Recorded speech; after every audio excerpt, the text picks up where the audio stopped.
I'm Kate Walker, 34, living in Austin, Texas, and I never thought a single email could make me question my entire existence in my own family. It was December 27th. The twinkle lights were still glowing on my balcony, leftovers from Christmas dinner with my boyfriend's family were stacked in the fridge, and I was finally feeling okay. That's when I got the email. Subject line: Shared Family Contributions, Q4 Allocation, from Douglas Walker, my father. Attachment: a formal invoice, total due $9,750, deadline January 5th. I thought it was a joke. Some weird family prank, but no, this was real. I opened the PDF. First line item: Ethan's Europe residency, $4,200. Next, expenses for Marissa, his girlfriend, $2,800. Then, mural commission for family home, $2,750. I stared at the screen, frozen. Let's back up for a second. I wasn't invited to Christmas this year. No call. No text. Nothing. Just a week ago, my parents told me, the house is under renovation. It's just going to be a small Christmas with Ethan and Marissa. So they had room for Ethan, his girlfriend of 3 months, a commissioned muralist, but not for me. And now they wanted me to pay for it. That was the moment something inside me snapped, not in anger, but in clarity. I'd spent my whole life being the responsible one, the daughter who never needed anything, who paid her way through college, who sent gifts, called on birthdays, never made a fuss, but now I was staring at an actual bill for a holiday I wasn't even allowed to attend. And I realized maybe being the independent one wasn't a compliment after all. Maybe it was just code for, we think you'll keep giving, and never ask for anything in return. People say every family has a favorite. I used to laugh it off, until I realized in mine it wasn't just true. It was systematic. Growing up in Scottsdale, Arizona, our house looked like something out of a real estate commercial. A Spanish-style villa nestled beside a golf course, with a 3-car garage, palm trees swaying in the breeze, and a backyard pool that sparkled year-round. We had everything a suburban American family could want. From the outside, we were the picture of privilege. But behind those sunlit walls, I learned early on, some people get handed the spotlight. Others are expected to hold it steady. Ethan, my little brother, was born when I was 3.5. From day one, he had this magnetic glow. Blonde curls, ocean blue eyes like my dad's, and a laugh that made strangers stop and smile. "He's our little star," Mom would coo, holding him like a glass ornament. So sensitive. So special. By 5, Ethan had tantrums that could last an hour, throwing Legos, screaming because his toast had too much crust, refusing to wear anything with tags. I'd sit at the kitchen table doing homework in silence, while Mom ran back and forth like a servant to a tiny king. "He's just very creative," she'd whisper to me. "He experiences the world differently." And maybe he did, but I experienced it too, from the sidelines. I learned that Ethan didn't have a bedtime because he needs room to think. I learned that when he skipped class, it was because traditional learning styles don't suit artists. Meanwhile, if I brought home a B+, I got a 10-minute lecture from Dad about setting the bar higher. At 9, I learned how to make my own lunch.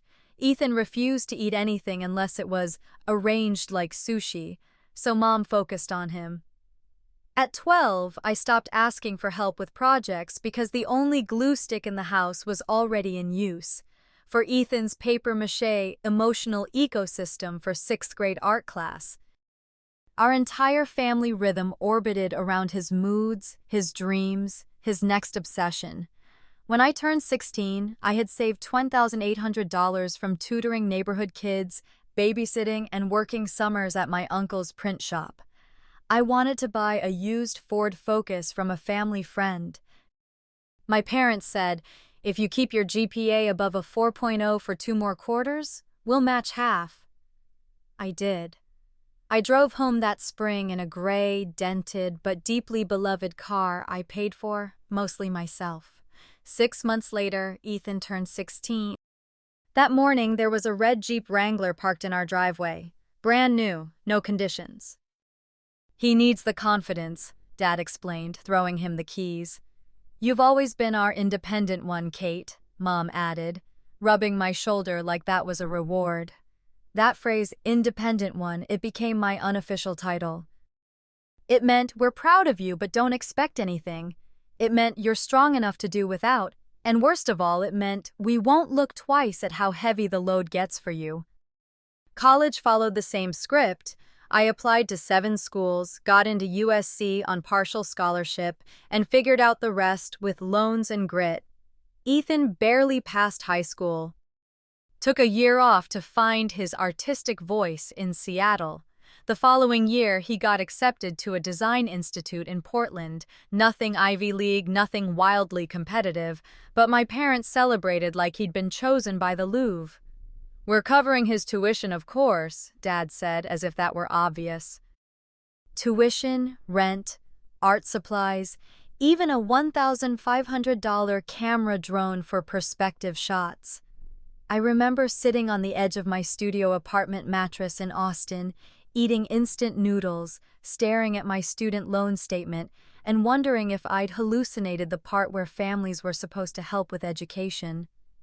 When I brought it up, carefully, during Thanksgiving one year, Mom said, "You never asked. And besides, you managed, didn't you?" You're so capable, Kate. That's the thing about being capable in a family like mine. It becomes permission to be neglected, to be deprioritized. To be the one no one worries about, because you'll figure it out. Ethan always had people clearing the path ahead of him. I was expected to lay bricks under my own feet as I walked, and still, I never complained, not really. Not until now. Because part of me kept hoping that if I just succeeded enough, worked hard enough, proved my worth enough, they'd finally see me. Not as the helper, not as the backup adult in the house, not as the built-in babysitter or the tech support during holidays, but as their daughter. And yet, at 34 years old, living in a high-rise apartment in Austin, managing million-dollar campaigns, mentoring junior creatives, doing everything I thought would finally get their attention, what I got instead was an invoice for a vacation I wasn't invited to celebrate a brother who's never once asked me how my day was going. That's the thing about shadows. They stretch. And when you grow up living in one, you either shrink to fit or one day you decide to step into the light. By the time I left for college, I had mastered the art of pretending things didn't hurt. Pretending I was fine eating instant oatmeal for dinner while Ethan posted pictures from his creative exploration trip through the Pacific Northwest. Pretending I didn't notice my parents wired him $2,000 for emergency expenses the same week they told me they couldn't help cover my textbooks. I didn't scream. I didn't fight. I just moved forward. USC wasn't my first choice, but it was the one that gave me enough scholarship money to make the math almost work. I packed up my beat-up Ford Focus and drove the 1,350 miles from Scottsdale to Los Angeles, car stuffed with thrifted bedding, a used microwave, and $312 in my checking account. No one helped me move in. No family goodbye brunch. No photos outside the dorm. Ethan had just broken up with a girl, and Mom was worried sick. So I lugged 3 suitcases and a laundry basket up to the 3rd floor of my dorm by myself. I hung a dry erase board on the door that read, "Welcome to the grind." Because that's what college was for me. Not a season of self-discovery, but a crash course in surviving on your own when your safety net is paper thin. I juggled a full class load with 2 part-time jobs, barista at Java Joint on weekday mornings, and campus event assistant on weekends. I got used to burning the candle at both ends, and then lighting another one. My roommate spent spring break in Cabo. I picked up extra shifts and caught up on econ readings. When I got sick sophomore year, 103 degrees fever, chills, couldn't stand, I Ubered myself to urgent care, sat alone for 3 hours, and paid out of pocket. I graduated magna cum laude, holding a diploma in one hand and $84,000 in student loans in the other. My parents flew in for the ceremony, but they were late. Ethan had a gallery event in Phoenix the night before, and they just couldn't miss it. In the one photo I have from that day, I'm smiling wide in my cap and gown, but my eyes are tired. The next week, I moved to Austin with 2 suitcases, a job offer for a $38K starting salary in PR, and no one waiting to welcome me. But I didn't need fanfare. I had a plan. I got an apartment in East Austin with questionable plumbing and roaches the size of thumb drives. I split utilities with 2 roommates, budgeted every cent, and built a life from scratch. Every piece of furniture in my current place. I earned it, every promotion, fought for it. I didn't have connections, I didn't have a financial cushion, but I had work ethic and something even stronger, the hunger to prove I mattered, even if my own family couldn't see it. Within 2 years, I went from junior account associate to lead strategist. Within 5, I was heading national campaigns for major tech firms, managing a team, mentoring interns who reminded me of me. I bought my first car outright. I paid off my smallest student loan. I stopped checking my bank account every time I swiped my card. I built credibility in my field. Clients trusted me, colleagues respected me. I started getting invited to panels, to podcasts, to speak about creative resilience. And still, every time I called home, the conversation always veered one way. Did you hear? Ethan got picked for a downtown installation. Marissa said his new piece reminds her of early Rothko. Isn't that amazing? Your brother's really finding himself, Kate. It's beautiful to witness. When I told them I'd led a rebrand campaign that doubled a client's revenue in 6 months, Mom said, "That's wonderful, honey. You always were good with organizing things." Like I was planning a bake sale, not leading a Fortune 500. I'd love to say I didn't care, that I'd outgrown needing their validation. But the truth is, it stung. Every single time. Not because I wanted praise, but because deep down I still believed if I just did enough, they'd see me. Not as the problem solver, not as the one who always figures it out, but as a daughter they were proud of. My boyfriend Chris would sometimes ask, "Why do you keep calling them?" And I'd say, "Because they're my family." But what I really meant was, because some part of me still thinks there's a version of this story where I finally get to be chosen. And then last year, I got promoted to senior creative director at one of the fastest growing agencies in the country. 6 figures, corner office. My own team. I called Mom the minute I got the offer. "That's amazing, Kate," she said, half distracted. "Oh, by the way, Ethan met someone. She's a curator. This could be his big break." That call lasted 22 minutes. 3 were about me, 19 were about Ethan, but I smiled. I said congratulations. I asked thoughtful questions about his new relationship.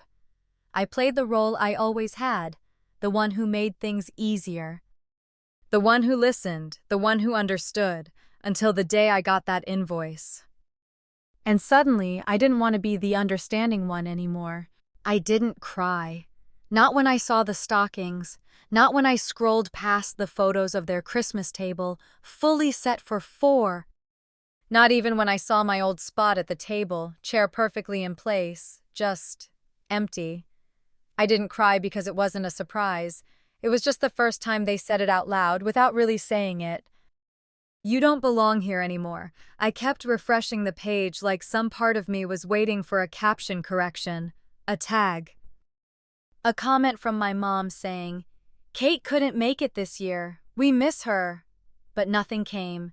It was December 23rd, and I was officially no one's daughter, sister, or priority.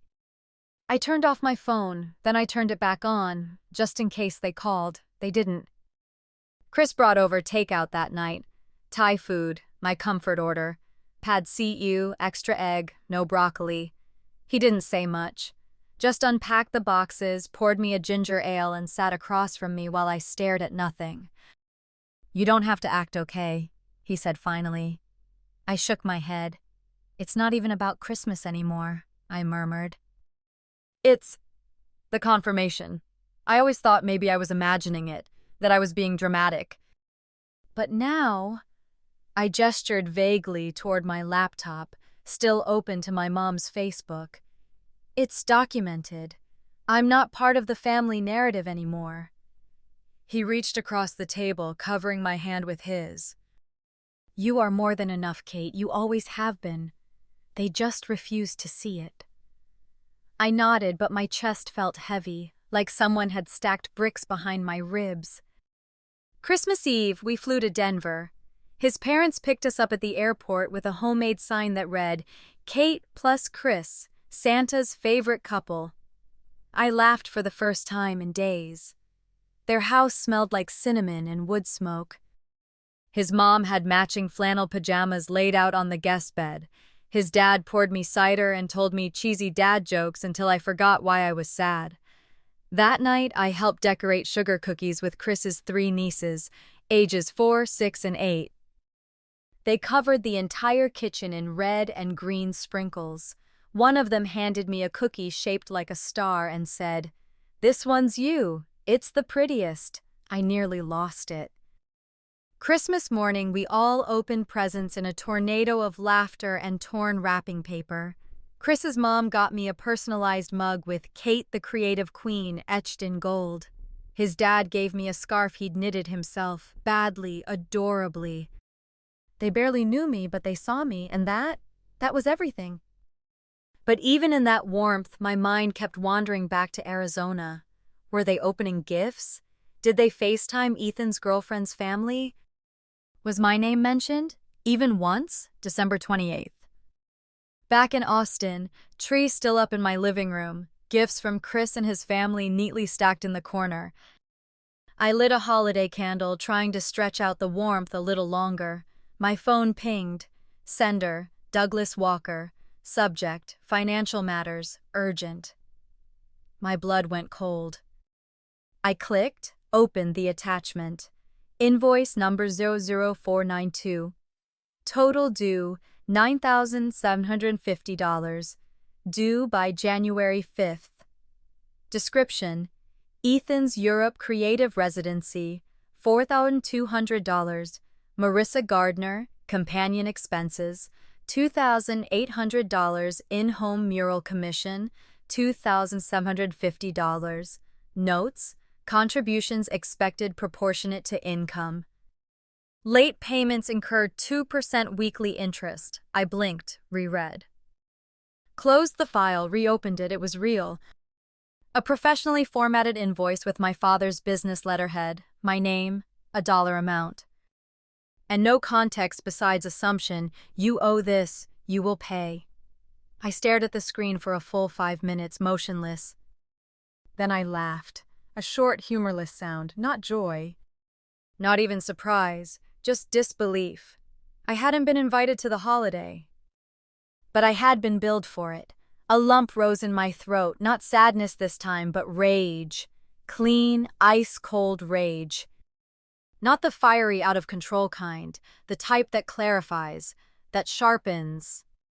Because this wasn't a one-off, this was the culmination. This was every time I paid my own way while they funded Ethan's dreams. Every time I sent a birthday gift and got a thanks emoji 3 days later. Every time my promotion was brushed aside for Ethan's artistic progress. This invoice? It wasn't just money. It was their final statement. You're not part of this family emotionally, but we'll still cash in when it's convenient. I sat in silence, let the weight of it settle in my bones. Then I opened a new tab, typed in my father's name, and searched for every credit account I'd ever been attached to under his name, back from college days, when I was an authorized user on just-in-case family cards. They'd forgotten to remove me. My name was still there, and for the first time in my life, that meant I had power. I used to think Christmas was supposed to feel formal, scripted. The tree had to match the drapes. The presents had to be wrapped in coordinating colors. The table settings were measured with a ruler, literally. In the Walker household, Christmas was a production. One wrong napkin fold, one mismatched ornament, and my mom would act like we'd set the house on fire. But in Denver, everything was different. The moment Chris's parents opened the door, I felt it. Not just warmth, though there was plenty of that. The smell of cinnamon rolls and wood smoke hit me like a memory I never had. But what I felt more than anything was permission. Permission to exhale. To be messy, to exist. His mom pulled me into a hug so tight my ribs cracked. "Finally, our favorite person arrives," she said, even though I'd only met her once before. His dad wore a Santa hat crookedly over his balding head and carried my luggage like I weighed nothing. The house wasn't big or fancy. The couch cushions didn't match. The dog, an old beagle named Rufus, smelled like wet carpet and unconditional love. And for once, I wasn't analyzing every interaction, calculating my words, or shrinking myself to stay acceptable. On Christmas Eve, I helped Chris's mom bake cookies. Not like my mom's cookies, the ones that came from an expensive bakery and were plated with surgical tongs. These were chaotic, some too crispy, some still doughy. We used the wrong sprinkles halfway through and no one cared. One of Chris's nieces, Maddie, age 6, stood on a stool next to me, stealing raw dough when she thought no one was looking. "You're my favorite grown-up," she said with a mouthful of sugar. I almost cried right there on the linoleum. Later that night, we played board games by the fire. Not polite, strategic games. Loud games. Laughter, shouting, rule-bending games. I lost every single round, but no one seemed to care, least of all me. And then came the moment that broke me, in the best way. Chris's mom handed me a gift wrapped in red foil paper. "You didn't have to," I said instinctively, hands already pulling back. "Nonsense," she waved me off. "Your family." I opened it slowly. Inside was a mug with gold lettering. "Kate, the Creative Queen." It was tacky. Over the top. Perfect. "You've been on our fridge vision board since June," she said with a grin. "We were rooting for that promotion before you even got it." My throat tightened. I couldn't speak, because in my own family my career had always been a footnote. A side dish to Ethan's ever-evolving passion projects. But here, a near stranger was proud of me. On Christmas morning, Chris's dad handed me a poorly knitted scarf in shades of purple and gray. "It's terrible," he admitted, "but I learned to knit watching YouTube videos just so I could say I made it for you." I wore that scarf the entire day. There were no perfectly timed photo ops, no orchestrated gift reveals, just people who liked each other. Just joy. After brunch, the little girls piled into my lap and asked me to braid their hair the pretty way like I did the night before. One of them asked if I was going to marry Chris. "Maybe someday," I said, smiling. "Would that be okay?" "Yes," she squealed. "Then you'll really be our family." I excused myself and went to the bathroom, locked the door, and cried silently over the sink. Not because I was sad, but because I was so overwhelmed by something I'd never received in 34 years. Unconditional inclusion. Not earned, not bargained for, not weighted against my usefulness. Just offered, freely. That night as we lay in bed, Chris whispered, "You seemed lighter today." "I think I was," I said. "For the first time in a long time." "You know you can always have this, right?" he said gently. "You don't have to keep chasing something that hurts you." I nodded, but part of me still resisted. Because letting go of the version of my family I'd hoped for meant accepting they might never change. And that That felt like grief. On December 27th, back in Austin, I lit my own tree. Small, artificial, but glowing. The apartment was quiet, too quiet after all that warmth. That's when I opened the email, the invoice. And suddenly all that clarity, all that warmth, it hardened. Not into bitterness, but into resolve. When people talk about the moment everything changed, they usually mean something big. A breakup, a car crash, a diagnosis. For me, it was a PDF. A quiet digital slap with a $sign at the top. $9,750. Due by January 5th. Signed, sealed, and sent by the man who used to read me bedtime stories about girls who could do anything. No greeting, no "hope you had a lovely holiday." Just numbers. Expectations. An invoice. I kept reading it like it might dissolve if I stared long enough. Ethan's Europe Creative Residency, $4,200. Marissa Gardner Companion Expenses, $2,800. In-home mural commission, $2,750. And then, at the bottom, in smaller font, Kate, as you are now in a stable financial position, your contribution reflects your role as a senior member of the family. Senior member, not daughter, not sister. Not human being who was excluded from the very event she was now being asked to help finance. Just a resource, a revenue stream. I felt my chest tighten, not with panic, but with rage. A clean, clear kind. The kind I hadn't allowed myself to feel since I was a teenager trying to pretend I didn't care. Ethan got a $600 drone while I got a $40 blender. I called Stephanie, my best friend from college. "You are absolutely joking," she said after I read her the invoice. "Tell me this is some kind of twisted family roast." "It's real," I said. Letterhead, signature, due date, the whole 9 yards. She went quiet for a second, then said, "This isn't favoritism anymore, Kate. This is exploitation." That word hit like a switchblade. Because I'd always known the treatment was unequal, but I'd never dared call it what it really was. Using me. I sat with it. Let it sink in, let it twist through my ribs like a key finally fitting a lock. Then suddenly I remembered something. During my junior year of college, when money was tight, my dad had added me as an authorized user on 2 of his credit cards, just in case. I hadn't used them in years, but I'd never been removed either.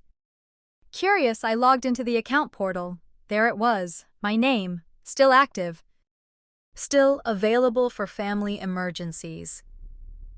I stared at it and felt something shift. For the first time in a long time, I had leverage, not to retaliate. Not to play dirty, but to draw a line. This was no longer about guilt, or proving I was good, or hoping for scraps of affection. This was math. This was balance. This was boundaries. I called Andrea Fisher, my financial advisor, the one who helped me restructure my student loans and buy my first car without co-signers. "Tell me I'm not crazy," I said after explaining everything. She didn't flinch. "You're not," she said. "In fact, I'd say you've been incredibly restrained." She explained how to remove myself from all accounts quietly, quickly, and legally. No notification would be sent unless they checked manually, but once the next statement hit, they'd know. "You're allowed to protect your peace, Kate," Andrea said. "Even if that peace costs them their illusion of control." That afternoon, I made the calls. 3 credit card companies, 3 statements, 3 polite but firm requests. "I'd like to be removed as an authorized user, effective immediately." Click, confirm. Done. The sensation afterward wasn't triumphant, it was quiet. Like locking a door you didn't realize had been open your whole life. But the invoice still sat in my inbox, and I knew I couldn't leave it unanswered. I spent hours writing drafts. The first was full of rage, burn-it-down energy. The second was pure sarcasm, too cold, too detached. The third was full of apology, not because I'd done anything wrong, but because my default setting was still, don't rock the boat. None of them felt right. Chris found me surrounded by crumpled printouts, half a bottle of wine, and a blinking cursor.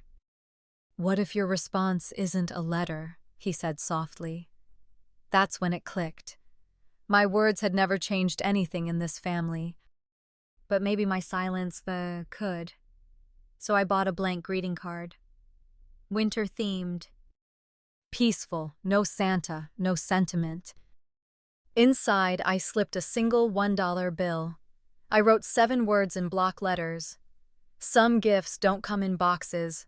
Respect is one of them. I sealed the envelope, addressed it, paid for certified mail with return receipt, not for drama. But because this time, I needed confirmation. Not that they received it, but that I finally sent it. The certified mail receipt landed in my inbox 3 days later, signed, Douglas Walker. 10 minutes after that, my phone rang. Caller ID, home. I stared at the screen, thumb hovering. My heart thudded once. I picked up. Abigail, my father's voice snapped across the line. He only ever used my middle name when he was angry. What is the meaning of this dollar? No hello? No, we received your card. Just straight into fury. It's exactly what it looks like, I said evenly. A response to your invoice. This is childish, he spat. You're being completely unreasonable. Am I? I replied. Because you sent me a bill for a vacation I wasn't invited to. Silence, then. This isn't about invitations. This is about contribution. Contribution to what? I shot back. A mural I'll never see? A trip I didn't know about? Expenses for a woman I've never met? Marissa provided creative input, he said stiffly. The European photo series is going to elevate Ethan's gallery profile. This isn't indulgence, it's investment. I almost laughed. You think asking me to fund Ethan's love life and side hustle is an investment? Your brother is building something, he barked, and you, frankly, can afford to support that.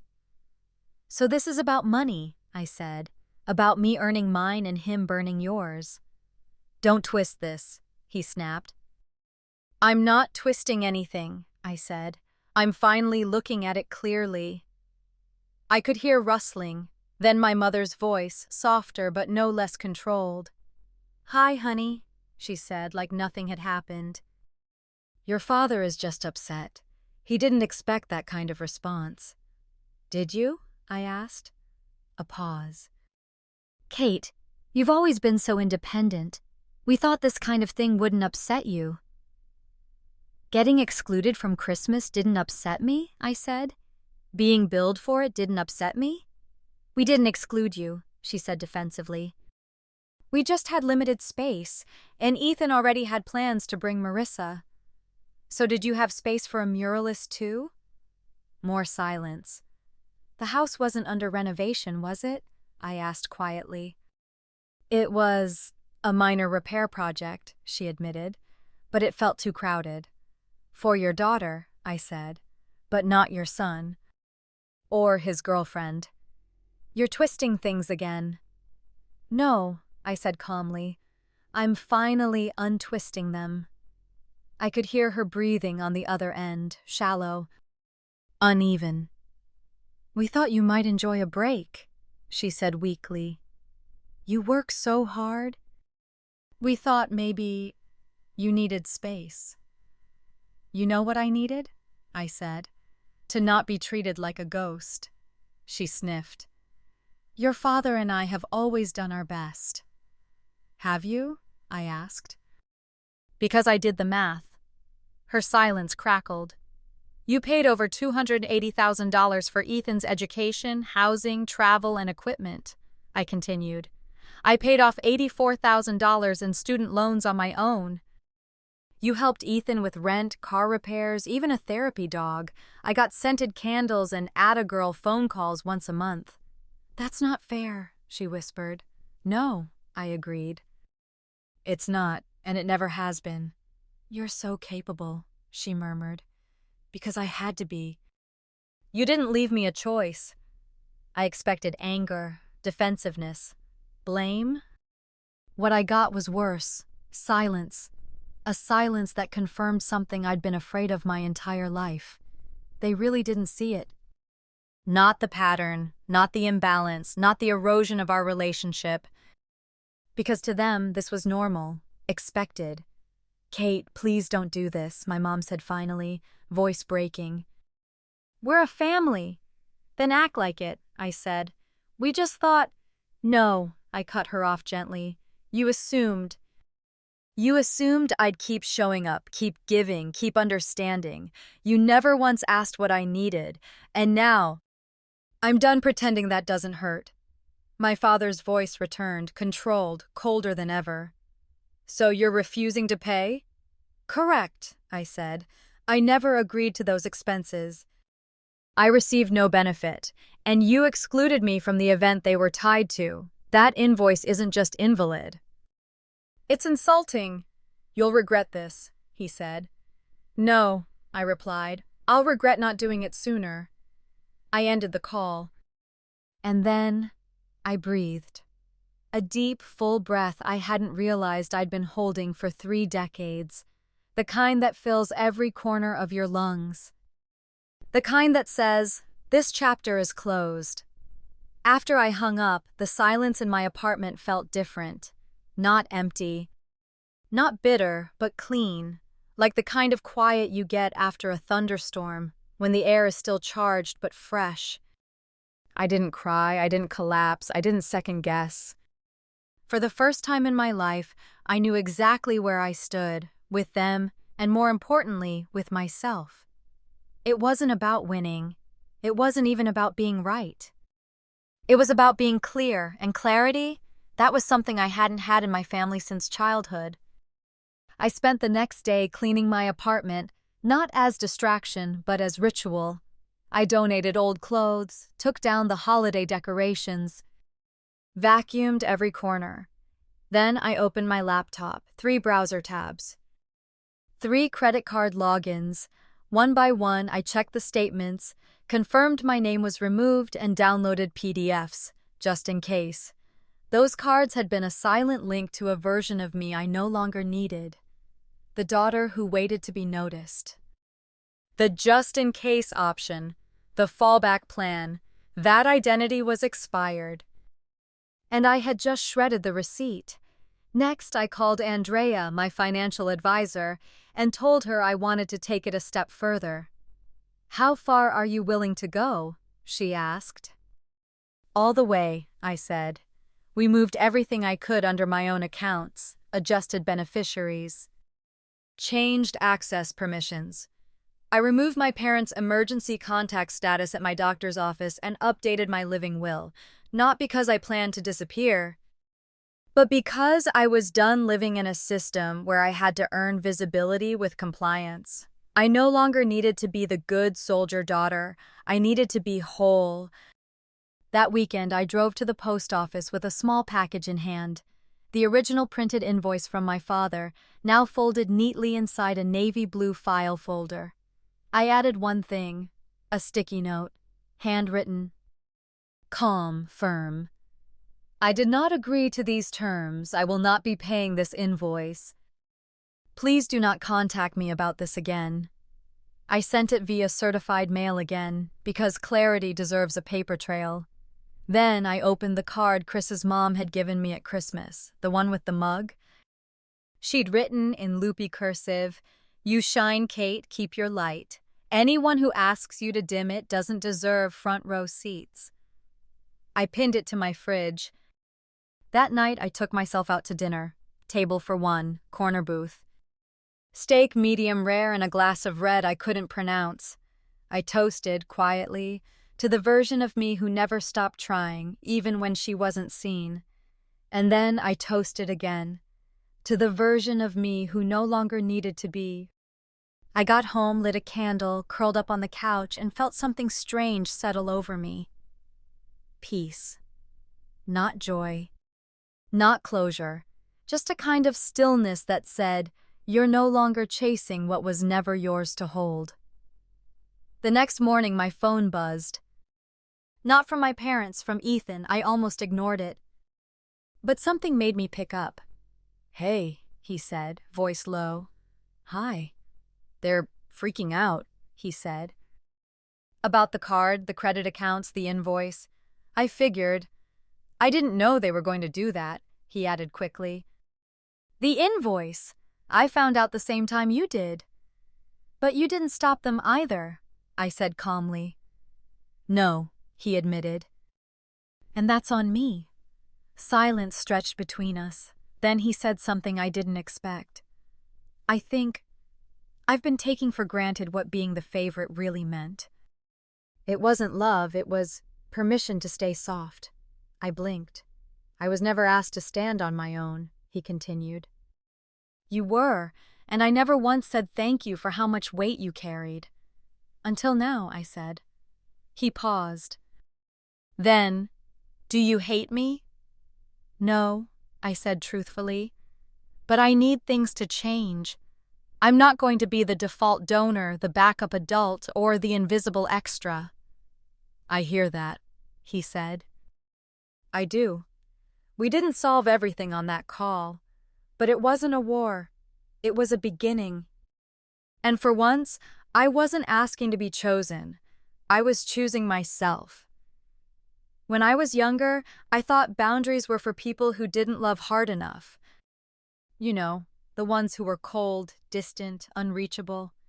I used to think that love meant always picking up the phone, always showing up, always giving just a little more. Turns out that isn't love, that's performance. And I had been starring in a one-woman show for 3 decades, written, directed, and funded by guilt. But after that call with my parents, something cracked. Not in a dramatic fall apart on the kitchen floor kind of way. Quietly, silently, like a door creaking open in a room I didn't know I was locked inside. That night, I couldn't sleep. I walked barefoot across my apartment, dimly lit by the glow of Christmas lights I hadn't taken down. I stood by the window, staring at the lights of Austin flickering like fireflies in the distance. And I whispered to the glass, no more. No more being the default helper, no more understanding at my own expense. No more paying the price for being the one who could handle it. The next morning I got to work. Practical work, boundary work. I opened every account I'd ever shared with my parents, credit cards, emergency contacts, financial authorizations. One by one, I severed the ties. I called each card company and said the same thing. "Hi! I'd like to be removed as an authorized user, effective immediately." Some reps asked why. Was there fraud? Was I worried about credit damage? I said, "No, I'm just done being financially entangled with people who don't respect me." 3 calls. 3 confirmations. For the first time, I was financially clean. I could almost feel the invisible cords being cut, like old knots loosening from my rib cage. But I wasn't done. That invoice, it still existed. I printed it out, folded it carefully. Then I took a blank winter-themed card, just a peaceful cabin in snow. No words, no sentiment. Inside I placed $1 bill. Crisp, clean. I wrote only 7 words. Some gifts don't come in boxes. Respect is one of them. No signature, no return address. I mailed it certified with return receipt because some boundaries deserve documentation. Not out of spite, out of closure. Then I called Andrea, my financial advisor, and made everything airtight. New account passwords, beneficiary updates, revoked access. She asked gently, "Are you okay?" I said, "I think this is the first time I am." Later that night, Chris poured us wine. "So what now?" he asked, watching me with quiet awe. I held the wine glass in my hand, the red catching the candlelight. "Now," I said, "I get to live on my own terms." "No guilt?" I smiled. "Plenty of guilt, but also peace. And I'm learning. I can hold both. I spent the weekend resetting my life. Tiny rituals that didn't look like rebellion but felt like revolution. I changed the emergency contact at my doctor's office, took down old family photos from the hallway. Not out of anger, but because they didn't reflect who I was anymore. I bought a frame for something new, the $1 I never sent. Not the literal bill, but a printed photo of it, a symbol. Of the moment I stopped begging for inclusion, of the moment I reclaimed my voice. On Sunday, I wrote a letter to myself.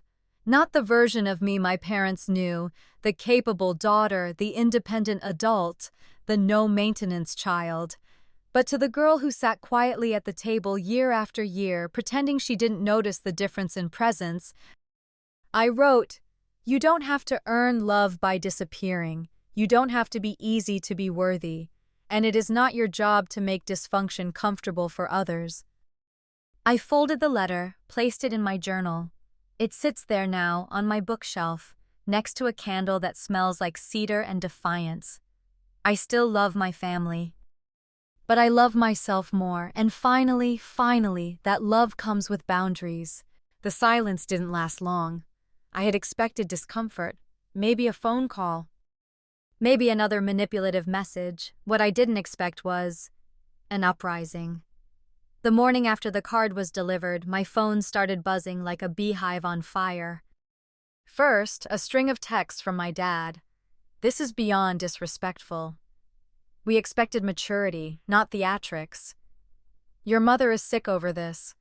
Then my mom, in her signature emotional lowercase, "I don't understand why you're doing this. We've always tried our best. This is so hurtful. Please call." No punctuation. No ownership, just pure guilt, bottled and delivered with a bow. I didn't respond. Not because I didn't want to, but because I'd finally learned responding doesn't mean reconnecting.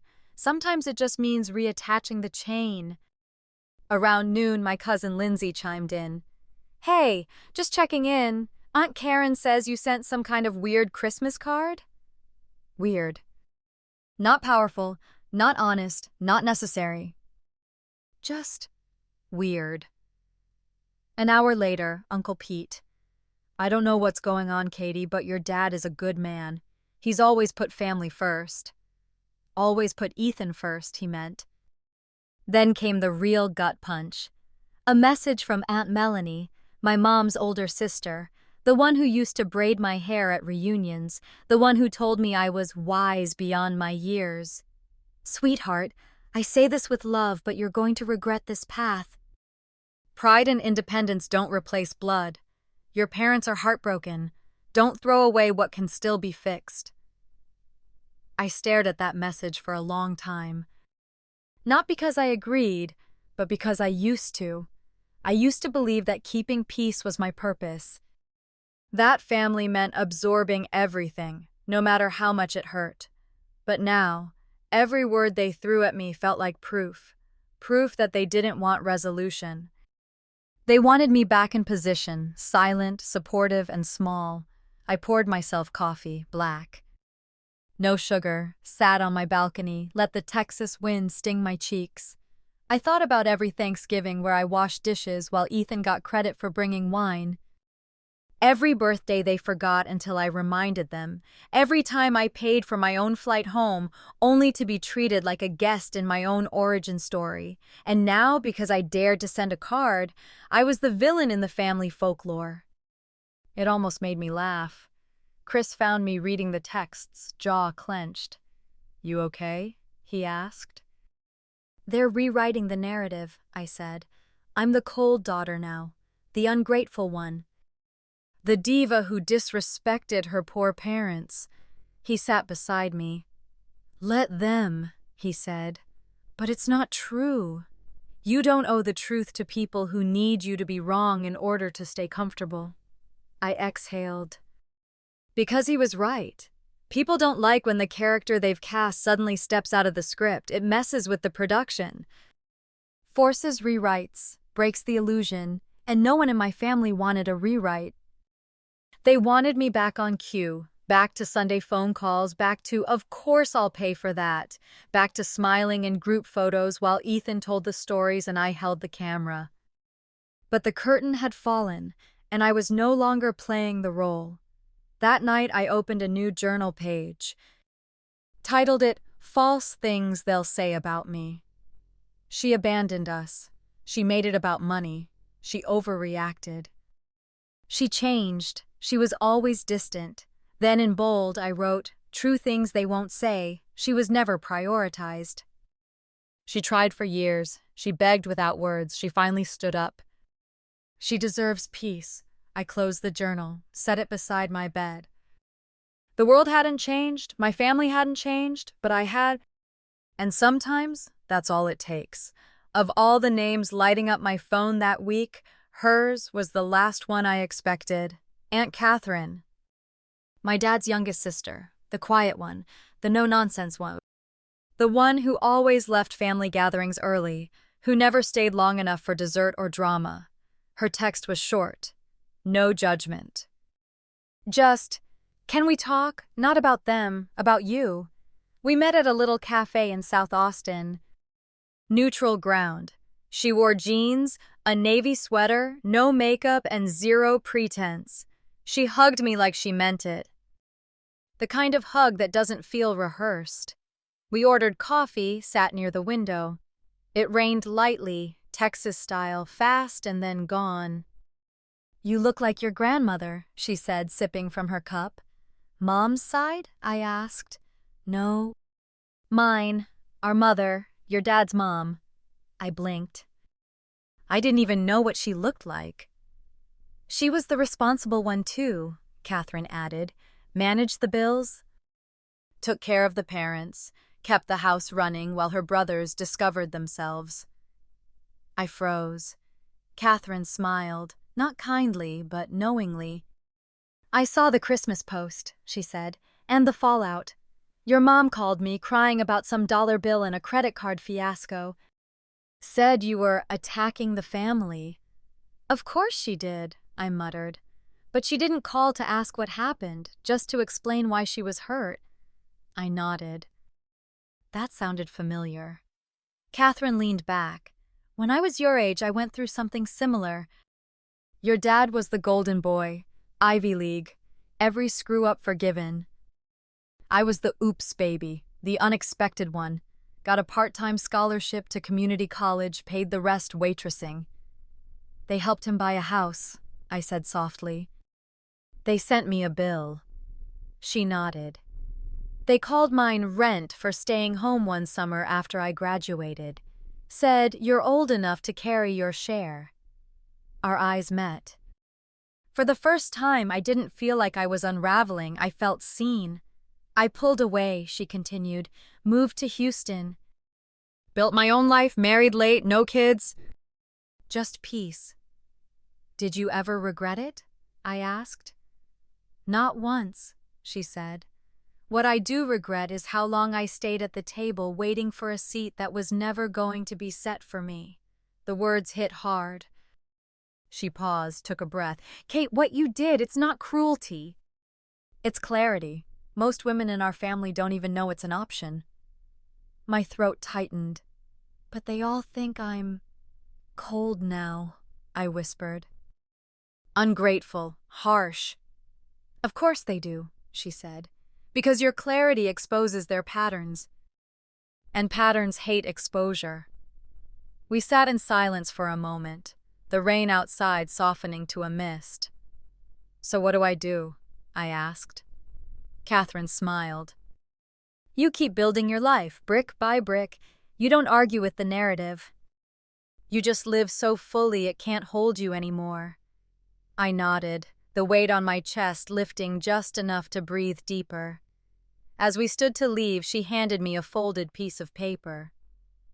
"Found this cleaning out old boxes." It was a Polaroid. Me, age 6, sitting next to her on the porch at my grandparents' house, hair in messy braids, holding a juice box. She'd written on the back, "She was never small, just temporarily unseen." I kept that photo on my fridge for months.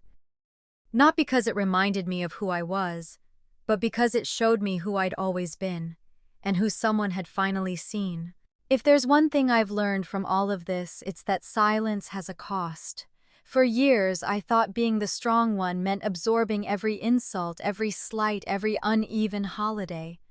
I believed if I just kept giving quietly, politely, someone would finally give back. But all it did was teach the people around me that my boundaries were optional. Saying no didn't make me cruel. Drawing a line didn't make me selfish. It made me visible. The truth is, you can love people and still walk away from the version of yourself they're comfortable keeping small. You can miss them and still not return to what broke you. And sometimes the most loving thing you can do for them and for yourself is stop performing. Stop explaining, just stop. Because peace isn't something they hand you, it's something you claim. When you decide that being chosen by them will never matter more than choosing yourself. Have you ever felt like the outsider in your own family? The one expected to stay quiet, carry more, and ask for less? What finally made you speak up or walk away? Share your story in the comments below. Let's start a conversation about boundaries, healing, and reclaiming your worth.